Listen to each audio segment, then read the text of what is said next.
The advance began without resistance. Columns moved through the Ardennes with no confirmed enemy contact. In multiple sectors, units continued forward without identifying a defensive position ahead. There were no sustained engagements along these routes and no visible effort to slow the movement. Vehicles followed the tracks in front of them without deviation. No unit stopped to verify the route. No forward element confirmed what lay beyond the next turn. The columns advanced in sequence along narrow forest roads. Armored vehicles, transport units, and infantry elements moved together, maintaining distance as they pushed deeper into the terrain. Movement remained continuous, with each section adjusting to the one ahead. In some areas, the pace slowed briefly, not enough to stop the advance, but long enough to break its rhythm. The forest limited visibility to the road itself. Dense tree cover reduced observation beyond immediate range, and side paths remained unmarked. Units stayed on their assigned routes, continuing forward without checking beyond what was directly in front of them. No confirmed enemy positions were identified ahead of several advancing elements. The lack of contact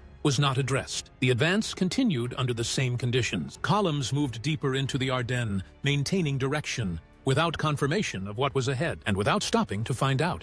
The advance continued deeper into the Ardennes. Columns extended further along the road network, increasing the distance between leading elements and those behind. Movement remained continuous, but coordination became less immediate. Units followed the same routes, relying on the movement ahead rather than confirmed information. In several sectors, delays began to appear, not from enemy contact, from the movement itself. A brief halt in one section carried into the next. Vehicles slowed, then resumed, then slowed again. These interruptions did not stop the advance, but they began to alter its rhythm. At one point, a delay held longer than the others. Vehicles remained stopped across multiple sections of the column. No order followed. Then, movement resumed, but not at the same time. In some areas, vehicles stopped longer than expected. Crew members stepped down and checked fuel levels, working briefly along the sides before returning without explanation. The column adjusted around them, continuing forward without addressing the delay. At intersections, movement continued without verification. Side roads appeared without markings. No forward element confirmed which routes maintained the intended direction. Vehicles followed the path already taken, committing to movement without confirming where it led. A pause in one section no longer stayed contained. It carried forward and backward. The forest reduced visibility further as the columns progressed. Units could not observe beyond the next turn, and no consistent picture of the advance existed across its full length. There were still no sustained engagements, no confirmed defensive line. The advance continued, but it no longer moved as one.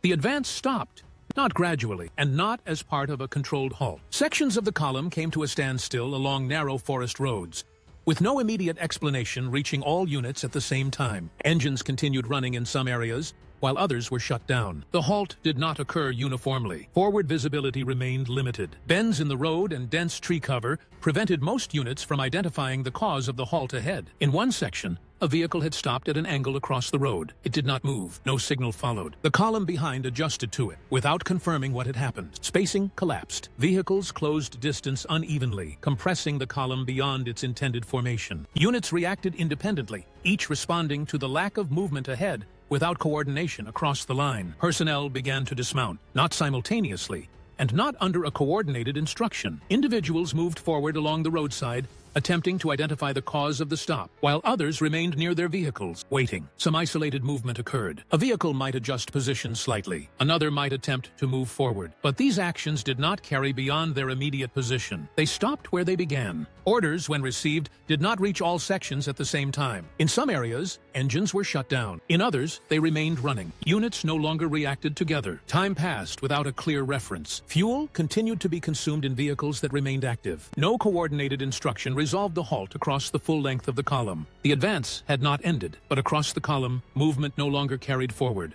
Movement resumed, not across the entire column and not at the same time. Some sections began advancing again, while others remained stationary. Engines started in isolated positions, and units moved forward without waiting for a coordinated signal from the rest of the column. The advance did not restart as a single movement. It resumed in part. Vehicles followed whatever space opened ahead of them. In some areas, this meant continuing along the main road. In others, it meant moving around stopped vehicles and cutting new paths along the edges of the forest. The column did not reform. It extended in fragments. At several points, the road divided without clear indication of direction. No forward element confirmed which route maintained the intended advance. Vehicles approached these junctions and continued without verification. In some cases, different elements of the same column took separate routes, without knowing which one led forward. The separation was not signaled. It was not corrected. It remained. Radio transmissions continued, but did not provide consistent guidance. Messages overlapped, arrived late, or did not reach all sections. No single instruction restored coordination across the advancing element. In some sections, movement was interrupted by brief contact. Fire came from the tree line. Not sustained,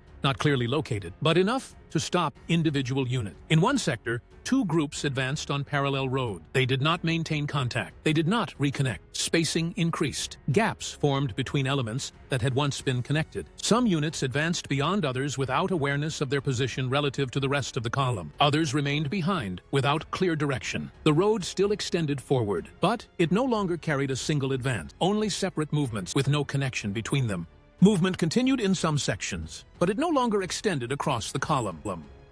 Advancing elements moved forward where possible, while others remained fixed in place. The separation established earlier was no longer temporary. It defined what could continue and what could not. In several sectors, vehicles stopped without external obstruction. There was no visible damage, no contact forcing the halt. Movement ended at that position. Crew members stepped out and checked fuel levels. Compartments were opened, inspected, and closed again. In some vehicles, the result ended the movement immediately. No attempt followed. The vehicle remained where it had stopped. Other units adjusted around it. In some cases, vehicles moved off the road to pass, cutting tracks through the snow along the edges of the forest. In others, movement slowed and reformed around the obstruction without resolving it. These stops began to repeat, not at the same time, not in the same place, but often enough to affect multiple sections. The road filled with vehicles that no longer moved. Some crews remained beside them, others left them behind. Fuel levels were checked repeatedly. In several cases, engines were shut down and not restarted. The vehicle remained in place. The crew moved on or stayed nearby. In some sections, vehicles passed others with minimal space. No signal was given. No coordination followed. The movement held, but only just. The advance continued where it could, but every movement depended on something that was running out, and in some sections, it already had. The movement ended without a single moment marking when it stopped, and without a signal that reached the entire column at once, but instead settled into stillness across different sections at different times, until no part of the advance continued forward. In some areas, vehicles had already come to a halt earlier, while in others, movement persisted briefly before reaching the same condition, not because of a direct order or a visible obstacle, but because the conditions that allowed the advance to continue were no longer present. Engines that remained active were shut down gradually, not in response to a coordinated instruction, but as individual decisions made at each position, and once they were turned off, they were not started again. Vehicles remained where they last moved. Some aligned with the road, and others positioned at slight angles where they had attempted to adjust before stopping, with no effort made to reposition them or restore any form of coordinated movement. In one section, a soldier stepped away from a vehicle and moved a short distance into the snow before stopping, not because he had reached a destination, but because there was no direction to continue, and after a brief pause, he remained there without returning or advancing further. Across the column, personnel stayed near their positions, some beside vehicles and others facing the road ahead, but without any coordinated activity linking them together. No signals were exchanged that altered their situation, and no shared timing or structure re-emerged. The road itself remained open, extending forward through the forest exactly as it had before, and the terrain showed no visible change that would explain the halt, with no barrier, no destruction, and no single point that defined the end of the advance. Despite this, no unit resumed movement, and no section reformed into a continuous column. The advance did not restart in any coordinated way, and whatever communication remained did not reconnect the separated elements or restore direction across the line. What remained was distributed along the road, fixed in place, without connection between its parts and without a mechanism to restore what had broken. The road still extended forward through the forest, but nothing moved along it, and what had been advancing no longer existed as a single movement.